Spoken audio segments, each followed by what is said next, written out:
Okay, well, welcome to Flamecast, everyone. I am Nick, and I'm very excited to have a conversation, or the conversation we're about to have today, where, Flamecast is our way of bringing FlameCon to you all year round, and with me today is Blue Summerfield. Is it Summerfield?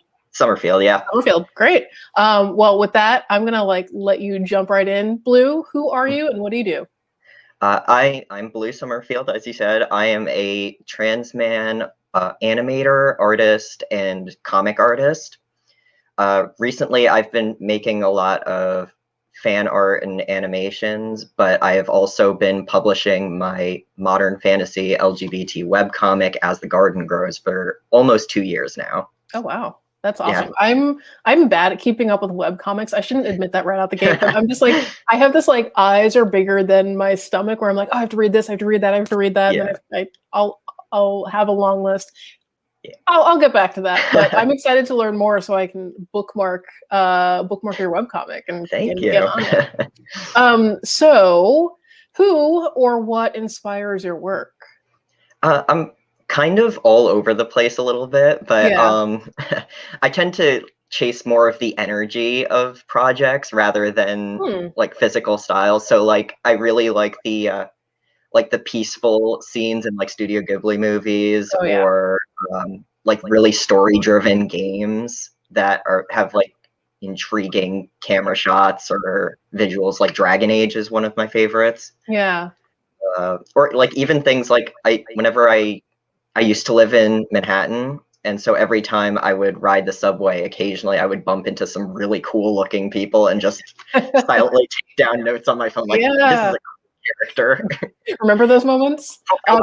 Hope nobody sees this, but actually that makes me think of one of your pieces where you've got one of your original characters laying, kind of being washed over in sunlight. Yeah. Mm-hmm. That seems like that definitely is inspired by some of these quiet moments that you're talking about. Yeah, I saw somebody that looked really cool. Specifically, they were wearing really bright, vivid colors and their hair was teal. And I'm like, you look so cool. I have no idea who you are, but that color scheme stuck in my head afterwards. Yeah. So I just carried it over. And that character is an alien zoologist. So I'm going to give you a cool backstory too. So that's awesome to hear that you start you're inspired by visuals and you'll start that's kind of where your brain goes, and then you'll build in story and explore universes that you're creating. I like that approach. So one thing that I've been asking people as we're having our little mini conversations on Flamecast is thinking back to a time where conventions were a thing. Yeah. Or, I mean, they're still a thing, they just look differently. But I'm curious to hear about one of your favorite convention moments from years past. Do you have any good stories there?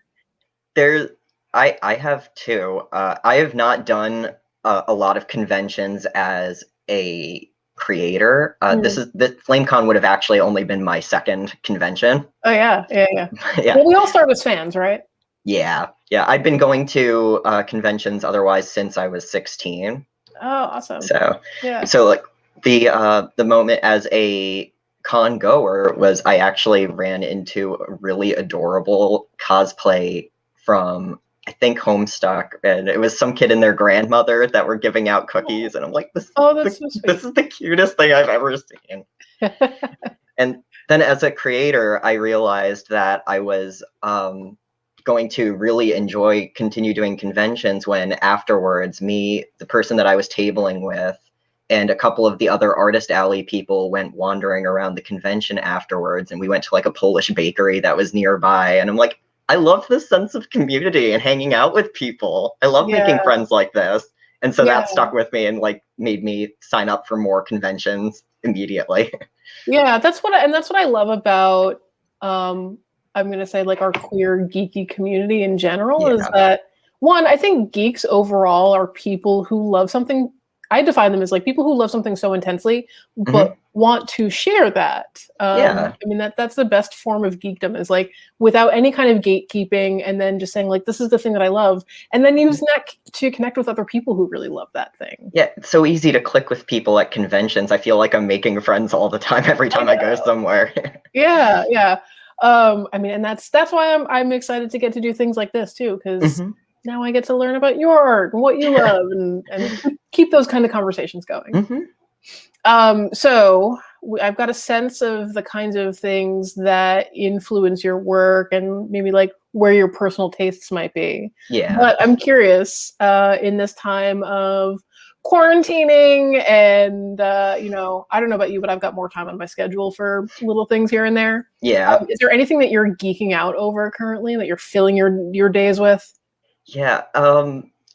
Over the course of the quarantine, like I was always sort of interested in cooking, but because I was in school most of the time, I would just get back from class at like midnight and not have any energy to pursue that.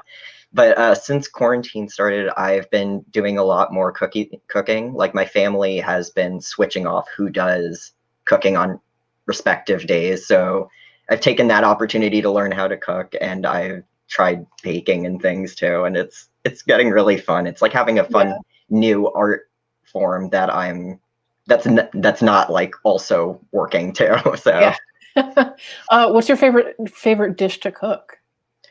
Oh, I recently made, and this is going to be very geeky, but there was a website that I had found that had Lord of the Rings themed recipes. Oh, wow. So there was like some kind of shepherd's pie on one of them that just tasted so good. I made it for my friends when they finally visited for the first time in a long time. So yeah. I would say there's no such thing as being like too geeky, even when it comes to food. I recently borrowed my friend's copy of the Hannibal cookbook, which, asterisk, none of the recipes are cannibalistic. Just have to have that discllaimer in there. Right, like it's not weird. I mean, it is weird, but it's not like bad weird. To be fair, all the food in that show looked really good. It's just like the design of it. I attempted to have like a fancy dinner party for me and like one person. Yeah. In being inspired by that. So yeah, I say use your fandom inspirations however you like. Exactly. It's lots of fun. Well, Blue, it's been so wonderful talking to you, and getting to learn a little bit more about what you're doing and what your inspirations are. If people want to learn more about you and your work, where can they do that? I have a Twitter, which is @coldpups, and I also have a Instagram, which is @coldpups.art, and my YouTube is also @coldpups. I go for consistency. Yeah, no, that's really helpful. I'm sure it will help. My webcomic is on Tapas and Webtoons. It's As the Garden Grows.